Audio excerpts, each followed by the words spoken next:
Kami tiba di salah satu rumah yang terbuat dari anyaman bambu. Di sekeliling rumah itu masih terdapat pohon-pohon besar. Aku melihat seorang kakek yang sudah sangat tua sekali. Badannya agak kecil karena termakan usia dan mengenakan sebuah tongkat sebagai penyangga tubuhnya yang sudah lemah. Pria tua itu duduk bersama seorang nenek yang aku yakin adalah istrinya.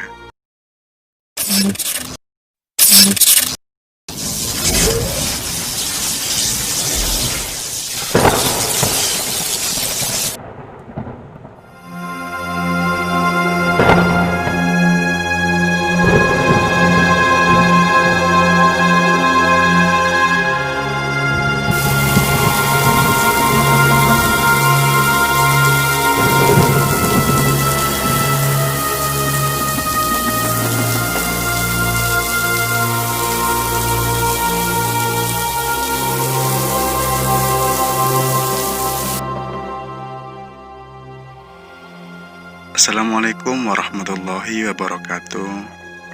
Halo semuanya, kembali bersama saya Indra di Lepas Tengah Malam, sebuah channel yang membahas serta menceritakan kejadian mistis yang berdasarkan cerita nyata. Bagaimana kabar kalian semua? Semoga selalu sehat dan diberikan rezeki yang lapang ya. Cerita kali ini masih dari Mas Rani Gustian dengan judul Petaka Batu Safir. Buat kalian yang belum tahu bagian pertama, linknya ada di deskripsi ya. Yuk, tanpa berlama-lama, langsung aja kita simak ceritanya. Selamat mendengarkan.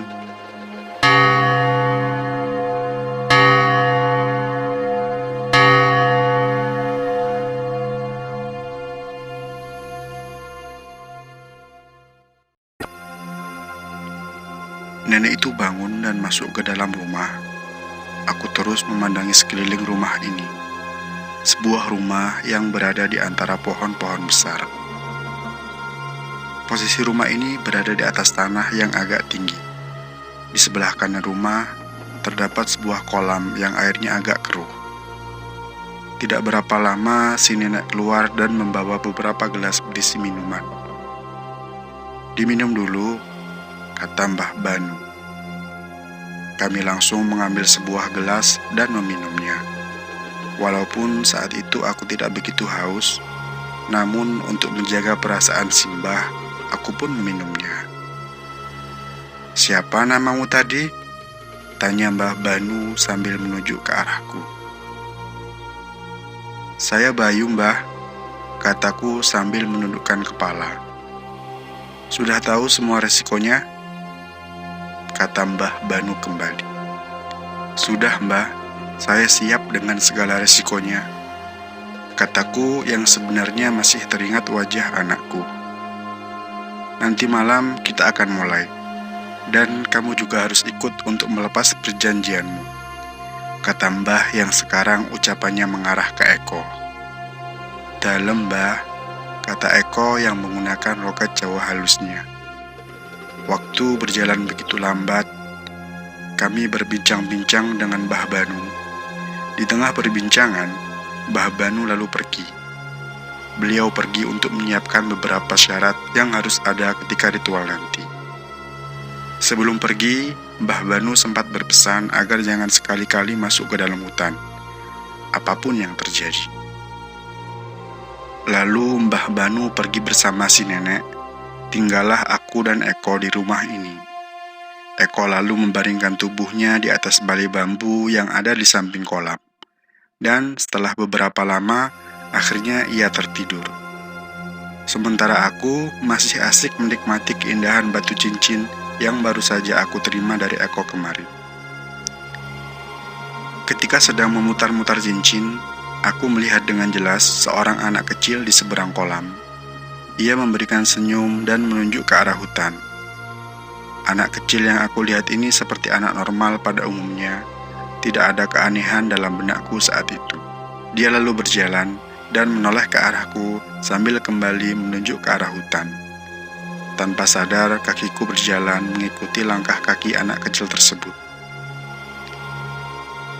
Setelah berada agak jauh dari tempat semula, anak kecil itu menoleh kembali ke arahku. Lalu terlihatlah wajah aslinya yang menyeramkan. Matanya merah dan melotot ke arahku. Dia tertawa keras sekali sampai terlihat gigi-giginya yang berwarna hitam. Aku sangat ketakutan saat itu. Aku lalu membalikkan badanku dan berlari sekuat tenaga. Sampai di rumah Mbah Banu, aku masih melihat Eko yang sedang tidur. Kemudian tanpa menunggu lama, aku langsung membangunkan Eko untuk menceritakan apa yang aku lihat. Aku mengonjak-onjakkan tubuh Eko yang saat itu posisinya membelakangiku. Ketika badan Eko berbalik, betapa terkejutnya aku, karena wajah Eko seperti bangkai mayat yang sudah lama membusuk. Terlihat belatung yang berjalan di antara luka-luka di wajah itu. Kedua matanya bolong, dan hanya menyisakan darah yang mengalir dari lubang matanya. Aku lalu pingsan dan tak sadarkan diri, sampai Mbah Banu membangunkanku. "Woi, Bay, lu kenapa tadi?" kata Eko yang sudah duduk di sampingku. Sekarang aku sedang berbaring dalam sebuah rumah. Kondisi rumah itu agak terawat sebenarnya, namun karena bangunan ini terbuat dari anyaman bambu dan letaknya dikelilingi pohon besar, tetap saja terlihat angker menurutku. Aku lalu mencoba untuk duduk dan mulai menceritakan semuanya kepada mereka. "Sudah Mbah bilang untuk jangan memasuki hutan. Kamu bandel juga," kata Mbah Banu.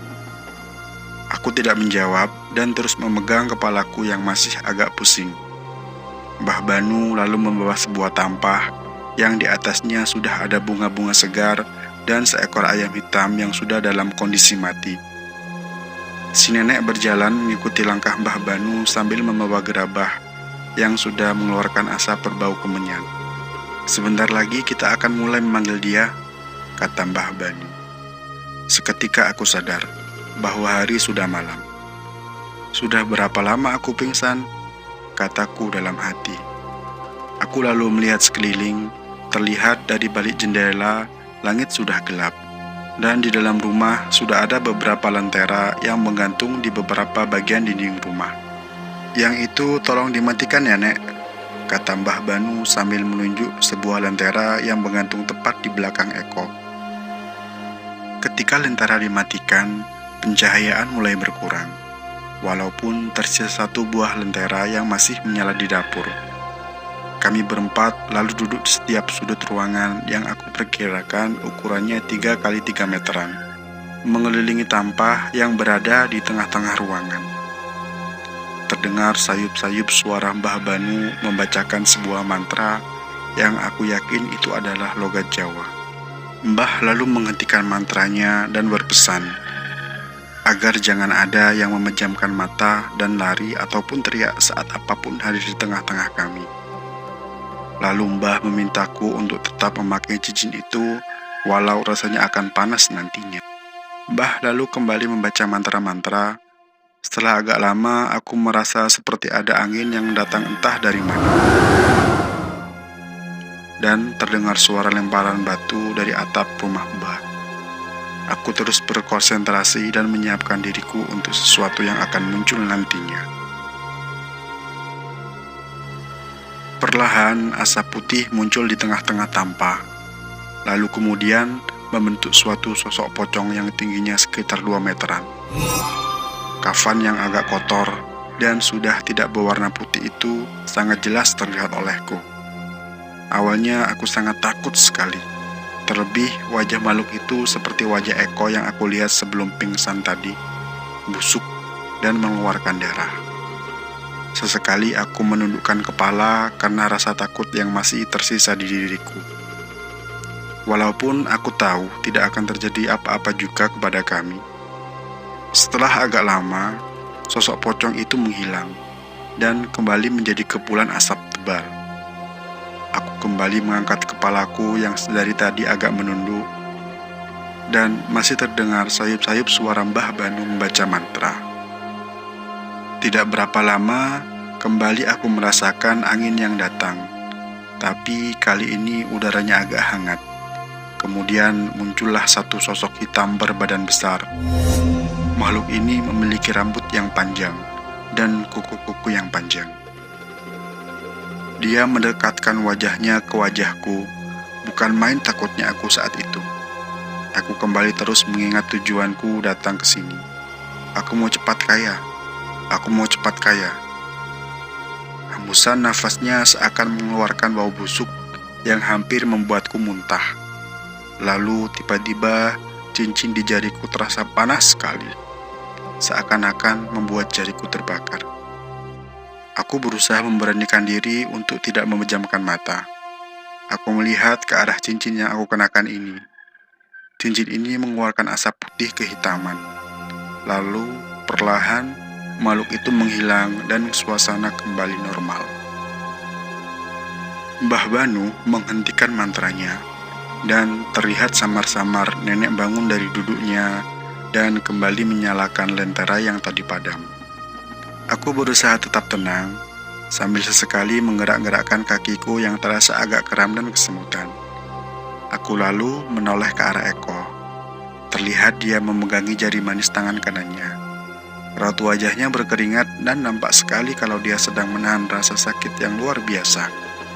Mulutnya sedikit terbuka dan giginya bergemertak saling beradu. Kenapa dia? Pikirku. Mbah Banu lalu menghampiri Eko yang sedang menahan rasa sakit pada jarinya. Ketika Mbah Banu memegang pergelangan tangannya, Eko memperlihatkan jari manisnya kepada lelaki tua itu. Aku sangat terkejut melihat jari manis Eko. Ada bekas lebam hitam mengelilingi jari manisnya. Lebam itu menyerupai ring dari sebuah cincin. Tinggal selangkah lagi kamu bisa keluar dari perjanjian ini, kata Mbah Banu. Apalagi Mbah, bukannya saya sudah mendapatkan pengganti saya? Suara Eko terdengar masih menahan sakit. Pikirmu semudah itu melepaskan perjanjian dengan jin? Kali ini suara Mbah Banu agak sedikit keras. Besok, tepat tengah malam, dia akan datang dan mengambil haknya. Setelah itu kamu baru bebas dari perjanjian ini. Eko hanya menunduk. Entah apa yang dipikirannya saat itu. Dan untuk kamu, jangan pernah lepaskan cincin ini apapun kondisinya. Cincin ini akan memberikan jalan yang mudah untuk semua keinginanmu, kata Mbah Banu sambil menatap ke arahku. Dan ingat, untuk pertama kali dia akan mengambil orang yang kamu cintai. Lalu setiap tanggal 1 bulan Suro, dia akan mengambil korban dari orang yang merasakan kebaikanmu. Catatan penulis. Untuk pembaca yang budiman, sekali lagi ini adalah pengalaman yang teman saya pernah jalani. Semoga kita semua terhindar dari segala bentuk kemusyrikan. Jangan pernah berusaha menebak lokasi kejadian, baik berupa pertanyaan via komentar ataupun PM ke saya. Terima kasih. Karena dirasa sudah malam, maka kami pun pamit kepada Mbah Banu dan istrinya. Eko langsung menghidupkan mobil dan langsung melaju di atas jalan bebatuan ini. Jalan ini membelah perkebunan karet sejauh hampir 5 km. Mobil kami terus melaju tanpa ada percakapan sama sekali malam itu. Sesampainya di rumah Eko, kami langsung duduk di ruang tamu dan terlihat Milta berjalan dari arah dapur dengan mengenakan baju tidur, serta membawakan beberapa gelas air untuk kami. Dari mana aja sih, Pak? Kok sampai malam begini? Tanya Milta. Oh, kami habis berkeliling. Aku habis ngajak Bayu jalan-jalan. Besok kan dia udah balik ke Jakarta, kata Eko. Kok cepat amat sih? Apa tidak mau nginap lagi? Ledikan mata Milta genit menatapku. Aku merasakan cincin ini terasa hangat. Aku berpikir bahwa ini adalah salah satu reaksi dari kehebatan cincin ini. Melihat hal ini, Eko langsung menyuruh istrinya ke kamar. Wah, gawat sob. Mending lu balik aja malam ini. Bukannya ngusir, daripada ada apa-apa sama bini gue. Lu nginep aja di hotel, besok pagi baru balik ke Jakarta. Ini, gua kasih uang buat nginep di hotel dan buat ongkos lu balik, kata Eko sambil mengeluarkan sejumlah uang yang menurutku cukup untuk biaya hidup sebulan. Ya udah sob, lu atur aja baiknya.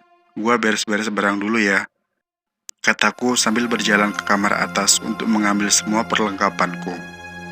Setelah semua siap, aku berpamitan dengan Eko dan mengucapkan ribuan terima kasih untuk sesuatu yang saat itu aku anggap sangat membantu. Aku lalu diantar security Eko menggunakan mobil menuju hotel. "Abang mau naik apa ke Jakartanya?"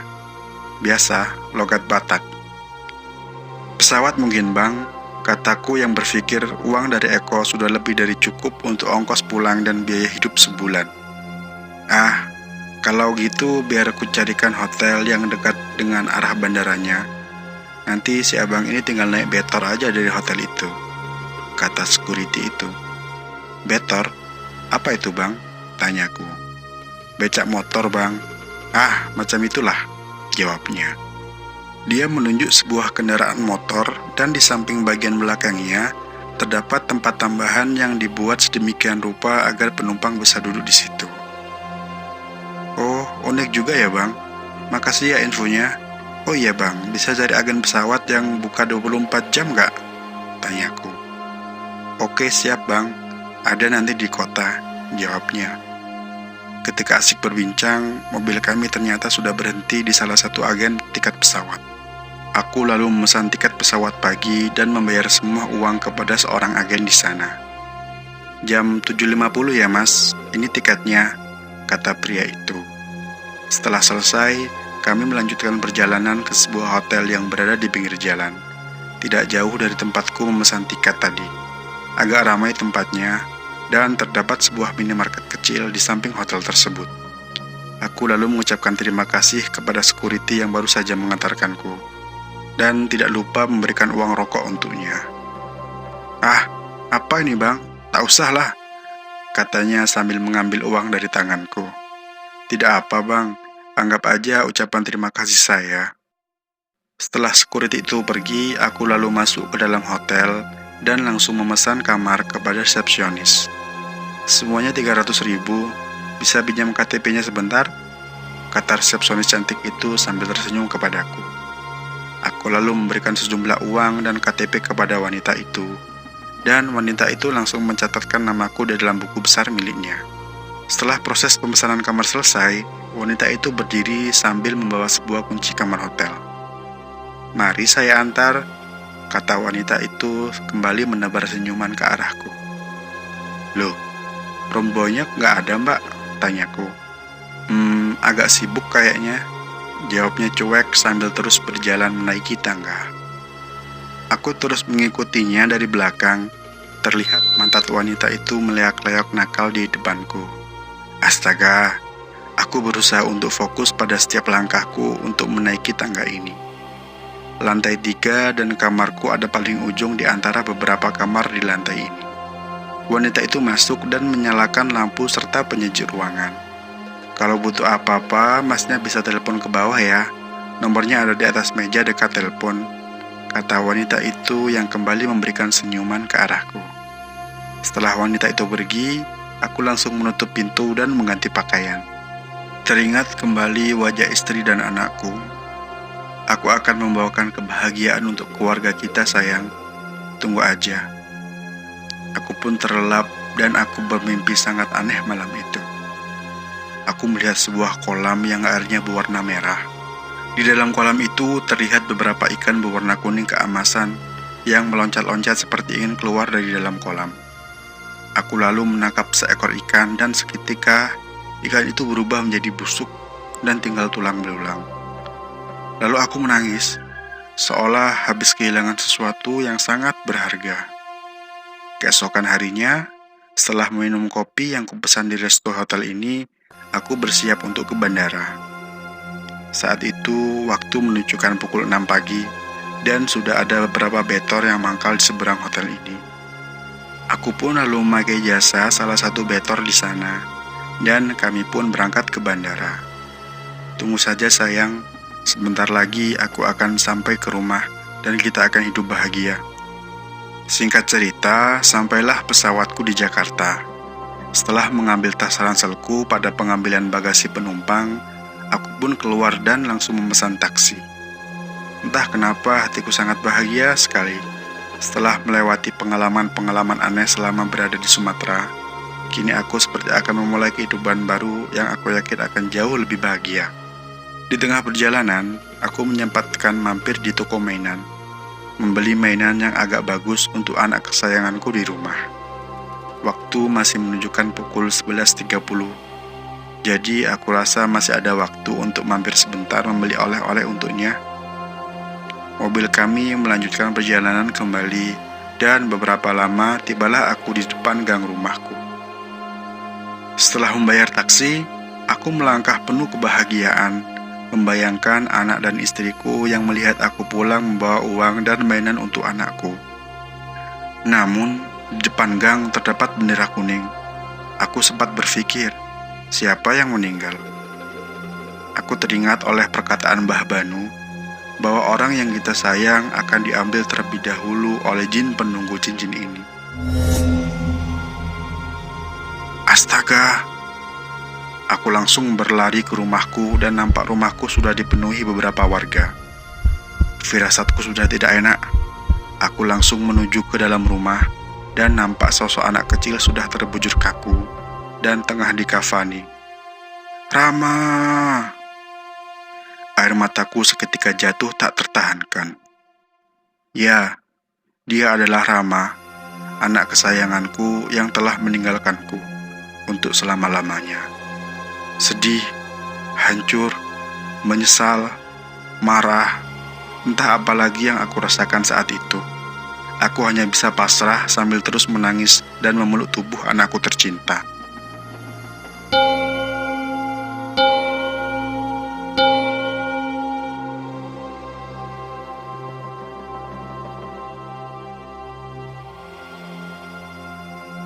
Demikian cerita Petaka Batu Safir bagian kedua. Saya ucapkan terima kasih untuk kalian yang setia mendengarkan podcast Lepas Tengah Malam. Untuk kalian yang suka mendengarkan cerita-cerita mistis, langsung aja subscribe channel ini karena kita akan selalu mengupdate cerita-cerita menarik lainnya. Nyalakan juga loncengnya agar kalian tidak ketinggalan cerita lain dari Lepas Tengah Malam. Dan untuk kalian yang punya cerita-cerita mistis dan ingin di-share channel ini, silakan secara runut kirim via email ke lepastengahmalam@gmail.com. Sekian, saya Indra undur diri dulu. Terima kasih. Assalamualaikum warahmatullahi wabarakatuh.